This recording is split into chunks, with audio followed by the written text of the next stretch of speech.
I knew my father was dating again 3 months after my mother died because he stopped coming home smelling like the hospital. For 8 months, that scent had clung to him, antiseptic and grief and cafeteria coffee. Then suddenly one Tuesday, he walked in wearing cologne I'd never smelled before and a shirt I'd never seen. He didn't say anything about it, just asked if I'd done my calculus homework and if I wanted Thai for dinner. I said yes to both. We ate in silence like we always did now, but something had shifted. Her name was Vanessa. I found out 2 weeks later when he finally said, "I've been seeing someone. Her name is Vanessa. I'd like you to meet her." I nodded because what else was I supposed to do? Mom's clothes were still hanging in the closet.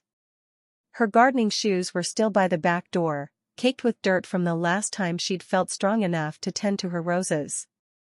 I was 17. I didn't know how to tell him it was too soon. The first dinner with Vanessa was quiet. She brought wine, wore a black dress with small pearls at her throat, and talked about her job in pharmaceutical sales. "It's how I met your father," she explained, smiling at him in a way that made me look down at my plate. I was presenting a new drug to his department. She asked me questions about school, about college applications, about friends. Normal questions. I gave her normal answers. When she left, my father asked what I thought. "She seems nice," I said, because she did, and because he was smiling for the first time in almost a year. By month 3, Vanessa was staying over. I'd hear them in the kitchen in the morning, talking quietly over coffee. Sometimes she'd make breakfast, always elaborate, always Instagram perfect. Avocado toast with microgreens and poached eggs. French toast with fresh berries and artisanal syrup. She'd knock on my door, call out breakfast, "Ellie," in a voice that was trying too hard to sound casual, like we were already family. I'd come down and eat whatever she made and thank her. My father would beam at us both like this was exactly what he'd wanted. Maybe it was a buffer between him and grief. A way to move forward while I was still standing in place, staring at my mother's gardening shoes. Then came the changes. Small at first. A new throw pillow on the couch. A different brand of coffee in the pantry. The photos on the mantel rearranged so the ones of my mother were less prominent. I didn't say anything. I watched. I waited. I told myself it didn't matter. 6 months in, Vanessa moved in officially. My father helped her carry boxes from her sleek BMW into our house on a Sunday while I sat on the stairs watching. That night, she cooked dinner, another elaborate meal, sea bass with some kind of mango salsa, and proposed a toast. "To new beginnings," she said, raising her wine glass. My father clinked his glass against hers. I raised my water glass an inch off the table, then set it back down without drinking. After dinner, I heard them talking in the kitchen as I headed upstairs. "She'll come around," my father said. "She just needs time." Of course, Vanessa replied, but there was something tight in her voice. I understand completely. The next morning, I came downstairs to find my mother's gardening shoes gone from their spot by the back door. I looked everywhere, the garage, the garden shed, every closet in the house. When I finally asked my father, he looked uncomfortable. "Vanessa thought it might be time to clear some things out," he said. "She took a few boxes to Goodwill yesterday." I felt something cold spread through my chest. "Without asking me?" It's been almost a year," he said gently. "We can't keep everything forever." "Those were Mom's," I said, my voice catching. They were still covered in dirt from her garden. He hugged me, murmured something about how we had to move forward, how Mom would want us to be happy. Over his shoulder, I saw Vanessa standing in the doorway, watching us with what looked like sympathy on her face. But there was something else there too, something calculating. I pulled away from my father and went back to my room. That night, I drove to 3 different Goodwill stores before I found them: Mom's green gardening shoes, still caked with dirt, sitting on a shelf between a pair of children's sneakers and some men's dress shoes. I bought them for $4.99 and cried all the way home. I put them in my closet, hidden behind my winter boots. 2 weeks later, I came home from school to find my bedroom had been refreshed, as Vanessa called it. New bedding, new curtains, my posters taken down and replaced with framed art prints of Paris and New York. "I thought you'd like a more grown-up space," she said, standing in the doorway as I stared at this room that no longer felt like mine. "Your father mentioned you're applying to colleges in both cities, so I thought these would inspire you." I looked at her, really looked at her. She was beautiful in that effortless way that actually takes a lot of effort, perfect blonde highlights, subtle makeup that made her blue eyes look bigger and brighter, clothes that were casual but expensive. "Where are my things?" I asked. "I put your old bedding in the linen closet. The posters were a bit worn, so I thought." "You threw them away?" My voice was louder than I intended. She blinked, taken aback. "They were taped up with that blue putty stuff. They tore when I took them down." "I didn't think." "You didn't think I'd care?" "Those were signed. That one above my desk was signed by the whole band when my mom took me to see them on my 15th birthday. I watched her face change, watched her realize her mistake. "Oh, Ellie, I'm so sorry. I didn't know." But that was the thing. She didn't know because she didn't ask. She just decided. Just like with the gardening shoes. Just like with everything. My father came home to find me crying and Vanessa trying to comfort me. He looked between us, confused. "What's going on?" "Just a misunderstanding," Vanessa said quickly. "I was trying to do something nice for Ellie, and I made a mistake." "She threw away the posters Mom got me," I said. "The signed ones." My father's face fell. "Van, those were special to her." "I didn't know they were signed," she said, and she sounded genuinely sorry. I thought I was helping. That night, I heard them arguing in their bedroom. My father's voice was low, but Vanessa's carried. "I'm trying, Mark. I'm really trying with her." "I know you are," he said.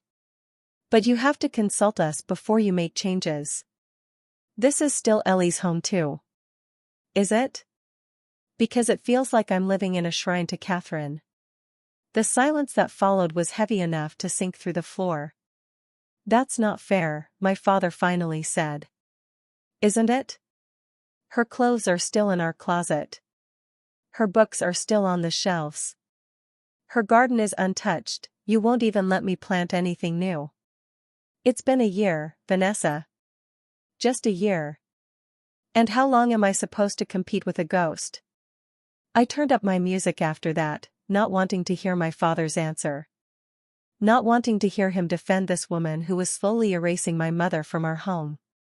The next morning, Vanessa made her elaborate breakfast, crepes with fresh fruit and whipped cream, and acted like nothing had happened. My father was quiet, reading something on his tablet. I picked up my food, then said I had to get to school early for a study group. But I didn't go to school.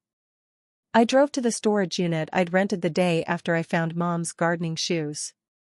I'd been moving things there slowly, photos of my mother, her favorite books, the quilt her grandmother had made that used to hang over the back of the couch until Vanessa replaced it with a throw blanket from some designer store. Small pieces of my mother that I couldn't bear to lose. I sat there for hours, surrounded by the fragments of the life we used to have, and I made a plan. The opportunity came 3 weeks later. Vanessa mentioned she had a big presentation coming up, a new drug her company was launching that could be a game-changer for her career. She'd been working on it for months. "The regional VP is flying in specifically to see it," she told my father over dinner. "If it goes well, I could be looking at a major promotion." I watched her as she talked, animated and excited. My father looked proud. Happy for her. I pushed my food around my plate and asked to be excused. That night, I waited until they were asleep, then crept downstairs to where Vanessa had left her laptop on the dining room table. She hadn't closed it properly, just put it to sleep, which meant I didn't need her password. I found the presentation easily enough, a PowerPoint file prominently displayed on her desktop. I didn't delete it. That would be too obvious. Instead, I went through it slide by slide, changing numbers subtly.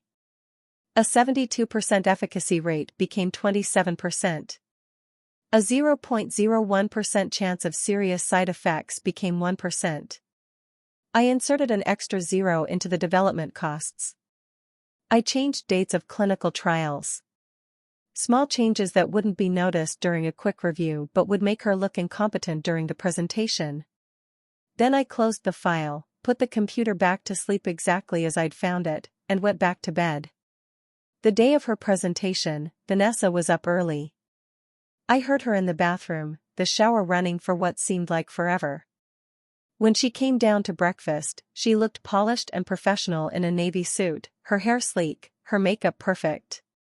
She didn't make an elaborate breakfast that morning, just coffee, which she drank standing up at the counter, going over notes on her phone. "Big day," my father said, kissing her cheek as he came into the kitchen. "You're going to be amazing." She smiled, but it was tight. "Nervous?" "That's the plan." I poured myself a bowl of cereal and sat at the island, watching them. "Good luck," I said when she was gathering her things to leave. She looked surprised, then pleased. "Thank you, Ellie. That means a lot." After she left, my father looked at me with such hope in his eyes that I almost felt guilty. "Almost. That was nice of you," he said. I shrugged. "It's just good luck." I went to school that day feeling lighter than I had in months.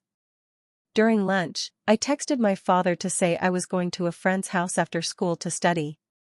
He replied with a thumbs-up emoji. Instead, I drove to the storage unit again. I spent a few hours there organizing, making more space. Then I drove to Vanessa's office building. The pharmaceutical company where she worked was in a glass and steel high-rise downtown. I parked in the visitor section and waited. At 5:47 p.m., she came out of the building. Even from a distance, I could see that something was wrong. Her shoulders were slumped, her walk lacking its usual confidence. She got into her BMW and sat there for a long time before finally starting the engine. I followed her, but she didn't go home. Instead, she drove to a bar about 20 minutes away, one of those upscale places with craft cocktails and small plates. I parked across the street and watched as she went inside. An hour passed. Then another. I was about to leave when my phone lit up with a text from my father. "Have you heard from Vanessa? She was supposed to be home by now." I replied, "No, sorry. Still at Emma's studying." Then I put my phone away and walked across the street to the bar. It wasn't hard to find her. She was sitting alone at the far end, a row of empty glasses in front of her. Her perfect hair was coming undone, her jacket draped over the bar stool next to her. She didn't notice me until I was standing right beside her. "Ellie," she said, blinking up at me in surprise. "What are you doing here?" "Dad's worried about you," I said. "He's been texting." She fumbled for her purse, pulled out her phone. "Oh God, I didn't hear them. I should call him." But she just stared at the screen, not making the call. "Bad day?" I asked, sliding onto the bar stool next to her. She laughed, a hollow sound. "You could say that. The presentation was a disaster. Numbers weren't adding up, dates were wrong. I looked like I hadn't done basic research." She ran a hand through her hair. "The VP asked if I'd even read my own materials." "That sounds awful," I said, and I was surprised to find I meant it. Seeing her like this, deflated and humiliated, didn't feel as satisfying as I'd thought it would. "I've been working on this for months," she said, her voice catching. "I don't understand what happened. I checked everything a dozen times. The bartender came over, looked at me questioningly. Just a Coke, I said.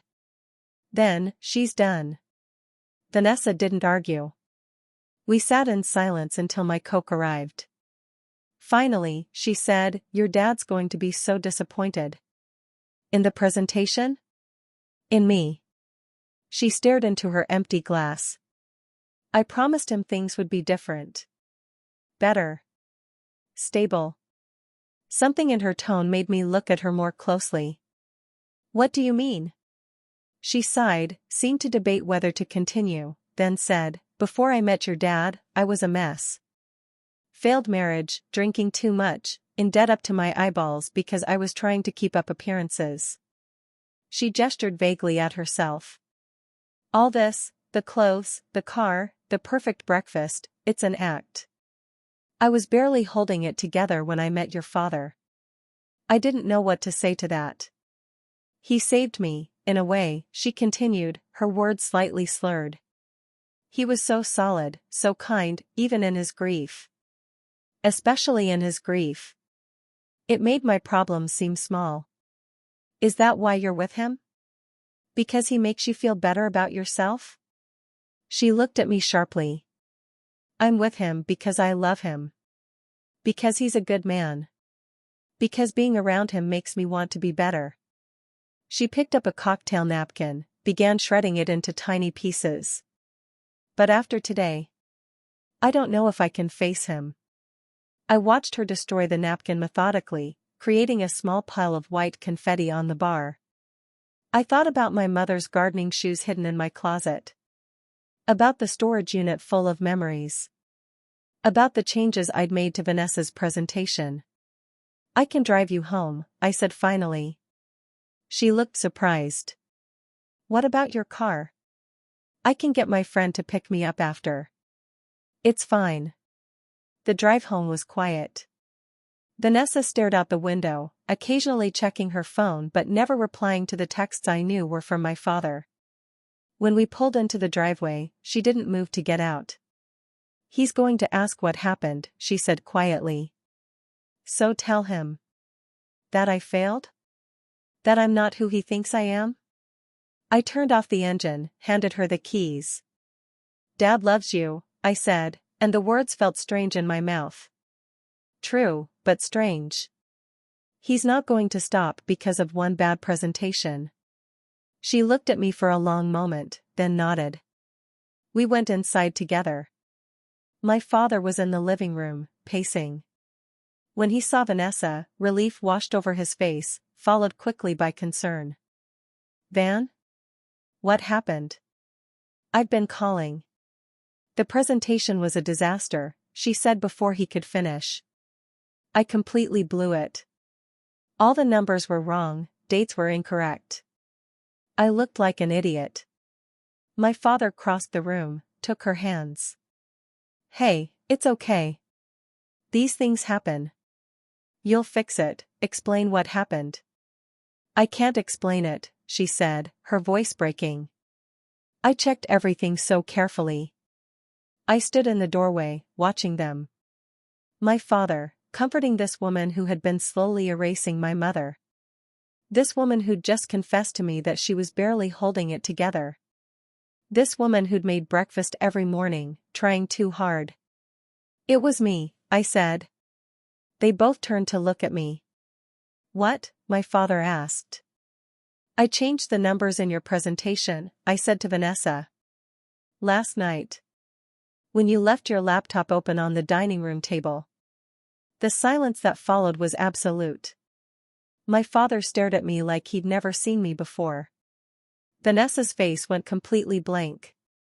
Why would you do that? My father finally asked, his voice barely above a whisper. I expected to feel powerful in this moment. Vindicated. Instead, I just felt small. Because she's erasing Mom, I said, and to my horror, I started to cry. She threw away Mom's gardening shoes. She took down my posters. She's changing everything, and you're letting her. My father's face crumpled. Ellie. I had to go to 3 different Goodwill stores to find the shoes, I continued, unable to stop now that I'd started. I have a storage unit where I've been hiding Mom's things because I'm afraid they'll disappear next.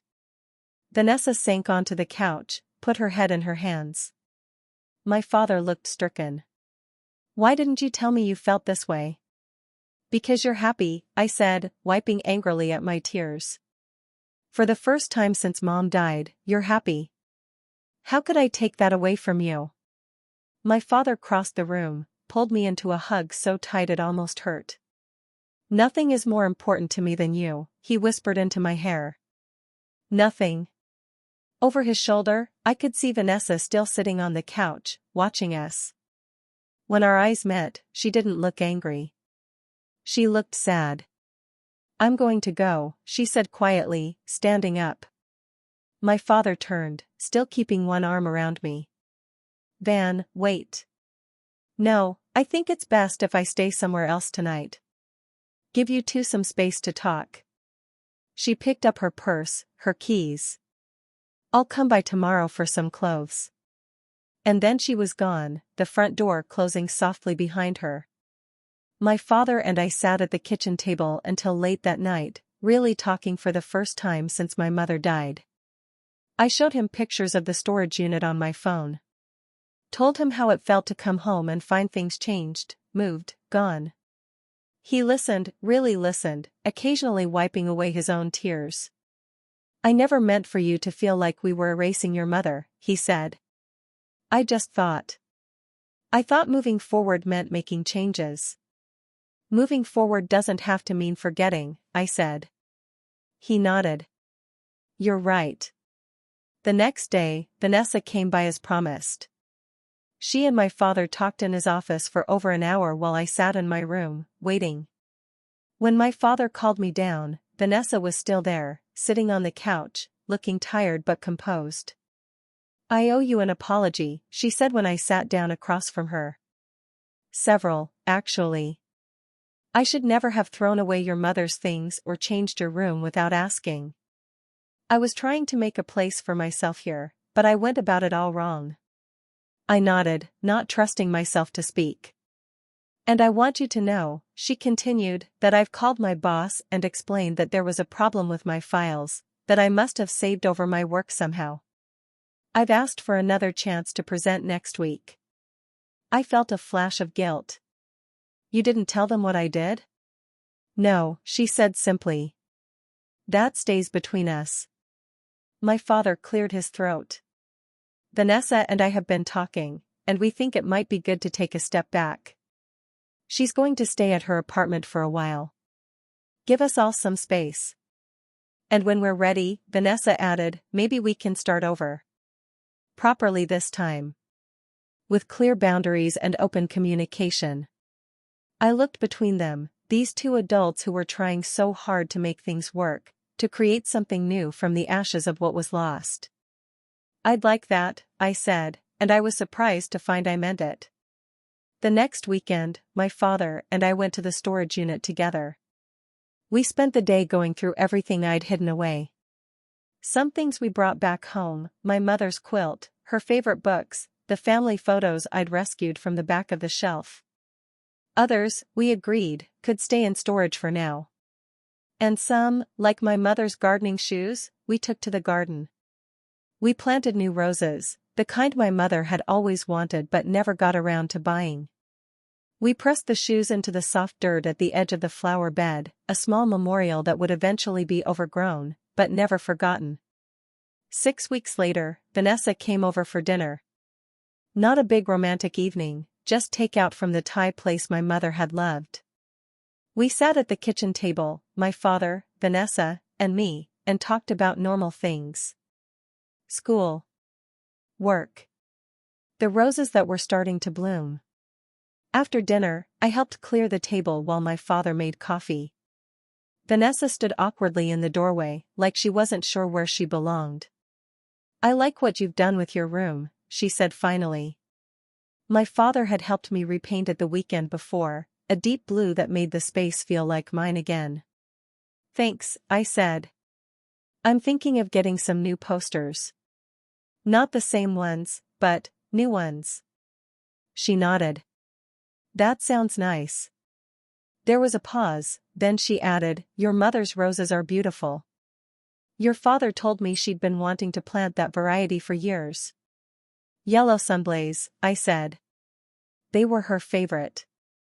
I can see why. They're stunning. We stood there for a moment, this woman who was trying to find her place in our broken family and me, the daughter who had sabotaged her career out of grief and fear. There was still so much unsaid between us, so much hurt on both sides. But standing there in the kitchen my mother had loved, watching the sunset through the window, I felt something shift. Not forgiveness, not yet. But possibility. Would you like to see the garden? I asked.